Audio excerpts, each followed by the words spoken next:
नमस्कार, मैं चंदन कुमार और आप देख रहे हैं अंगवाणी। राम मंदिर के बाद श्री कृष्ण जन्म स्थान पर सबकी नजर है और इसको लेकर मामला कोर्ट में भी चल रहा है। 14 दिसंबर को जो मुस्लिम पक्ष है उन्होंने सुप्रीम कोर्ट में दरख्वास्त की कि जो इलाहाबाद हाई कोर्ट का आदेश था कमिश्नर सर्वे का, जो श्री कृष्ण जन्म स्थान मंदिर है उसके लिए जो कमिश्नर सर्वे का आदेश इलाहाबाद हाई कोर्ट ने दिया था उस पर रोक लगाने की मांग की थी मुस्लिम पक्ष ने, जिनकी याचिका को सुप्रीम कोर्ट ने सुनवाई करते हुए खारिज कर दिया। दरअसल मामला ये था कि एक पहले से मामला चला रहा था जिस पर सुप्रीम कोर्ट में सुनवाई तय थी। उस सुनवाई में जो याचिका डाली गई थी उस सुनवाई में मामला ये था कि याचिका में ये मांग की गई थी जो सुनवाई अब मथुरा से हटकर सारे केसेस के ट्रांसफर इलाहाबाद हाई कोर्ट में कर दिए गए थे, उनको फिर से मथुरा कोर्ट में ट्रांसफर करने की याचिका डाली गई थी और इस पर रेगुलर नियमित सुनवाई हो रही थी। इसी बीच में जो गुरुवार को ऑर्डर आया था इलाहाबाद हाई कोर्ट का कमिश्नर सर्वे करने को उन्होंने हरी झंडी दे दी थी श्री कृष्ण जन्म स्थान मंदिर का, उसके खिलाफ जो है उसके बारे में उसका मेंशन करते हुए मुस्लिम पक्ष के वकील ने सुप्रीम कोर्ट का ध्यान खींचा और कहा कि इस पर रोक लगाई जाए, जिस पर सुप्रीम कोर्ट ने मतलब रोक लगाने से तो इनकार कर ही दिया था। एक तरह से आप कह सकते हैं कि मुस्लिम पक्ष को झटका लगा और इस पर जो है सुनवाई के उनको जो है रोक लगाने से इनकार कर दिया, मुस्लिम पक्ष की याचिका भी खारिज कर दी। तो क्या कुछ हुआ इस मसले पर सुप्रीम कोर्ट में, हम ये जानते हैं सुप्रीम कोर्ट के वकील उमेश शर्मा जी से। उमेश जी, स्वागत है आपका। ये राम मंदिर के बाद अब जो है सारा नजर और दिलचस्पी जब श्री कृष्ण जन्म स्थान में शिफ्ट हो गया है तो इसको लेकर सुप्रीम कोर्ट में सुनवाई भी थी जिसमें कि इलाहाबाद हाई कोर्ट के ने जो फैसला दिया था कि इसकी कमिश्नर सर्वे किया जाए, जो श्री कृष्ण जन्म स्थान मंदिर है मथुरा में, जिस तरह से बनारस में हुआ था ज्ञानवापी मस्जिद का, उसको सुप्रीम कोर्ट ने जो है उनकी याचिका तो खारिज कर ही दी और उस पर रोक लगाने से भी इनकार कर दिया। तो क्या कुछ हुआ सुनवाई के दौरान?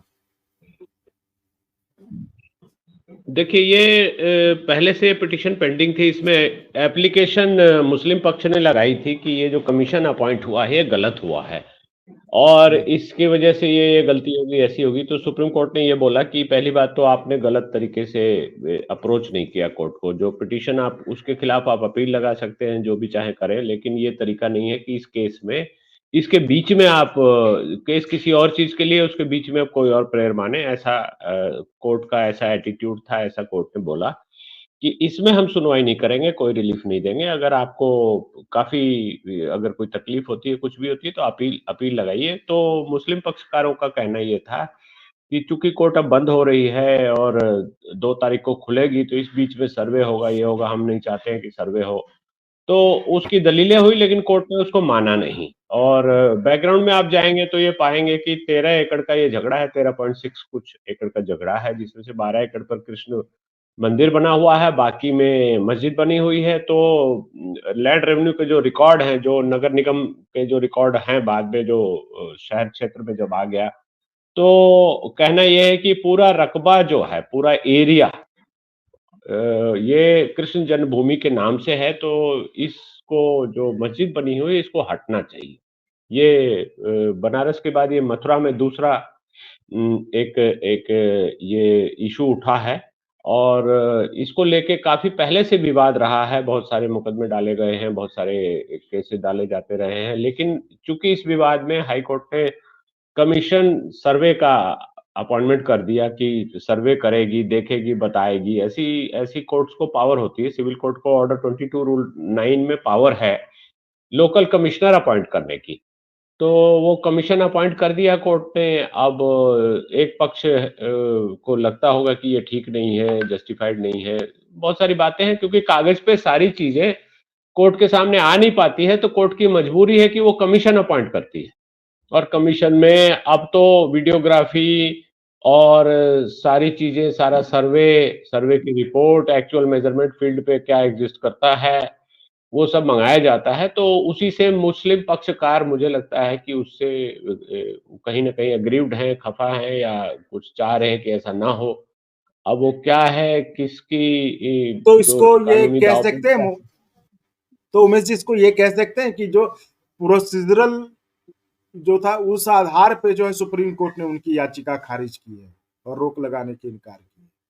हाँ, प्रोसीजरल तो कह ही सकते हैं। अगर कोई इतना ही इलीगल होता, कुछ भी ऐसा होता, तो सुप्रीम कोर्ट तो फिर सुप्रीम कोर्ट है, वो बहुत ज्यादा प्रोसीजरल चीजों में पड़ती नहीं है। अगर आपको कुछ वैसा हाँ, दिखाई मतलब जैसे देता है सुप्रीम जज ने तो सुनवाई के दौरान यही कहा ना कि चूंकि आप जो ये मांग कर रहे हैं, जो याचिका लगा रहे हैं, वो एक दूसरी केस पे सुनवाई के दौरान है, तो आपको एक तरीका जो हाँ, होता है कि अलग से आप फाइल करें, तो हाँ, यानी कि इसको आप हाँ, बहुत कुछ ये नहीं कह सकते कि मुस्लिम पक्ष को झटका, या मतलब ये कह सकते कि हाँ, तुरंत झटका तो लगा कार्रवाई ही। से। अच्छा, हाँ, झटका लगा हाँ, है। झटका तो लगा ही ना, क्योंकि इस तरह से कोर्ट ने मना कर दिया है। और सर्वे जब हो जाएगा तो उसके बाद करने का कुछ बचेगा नहीं। फिर आप आएंगे कि, तो फिर कोर्ट ये कहती है, कानून में भी ये है कि सर्वे रिपोर्ट जहां सबमिट हो रही है आप वहां जाइए, वहां जाकर ऑब्जेक्शन रेज कीजिए। अगर उसमें नहीं होगा तो आप वापस आइएगा। तो एक लंबा ये हो जाता है। दूसरी बात, अगर किसी ने रिकॉर्ड पे कोई बात झूठी लिखी है, मिस रिप्रेजेंट किया है, या कुछ बात दबाई है, छुपाई है, तो सर्वे में वो चीजें खुलकर सामने आ जाती है।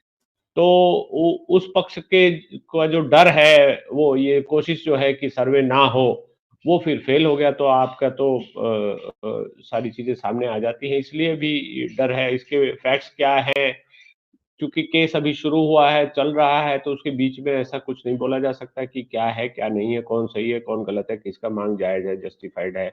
ऐसा अभी हम नहीं कह सकते, लेकिन विरोध कर रहे हैं तो उनको कुछ तो लगता होगा कि ऐसा नहीं होना चाहिए। जी।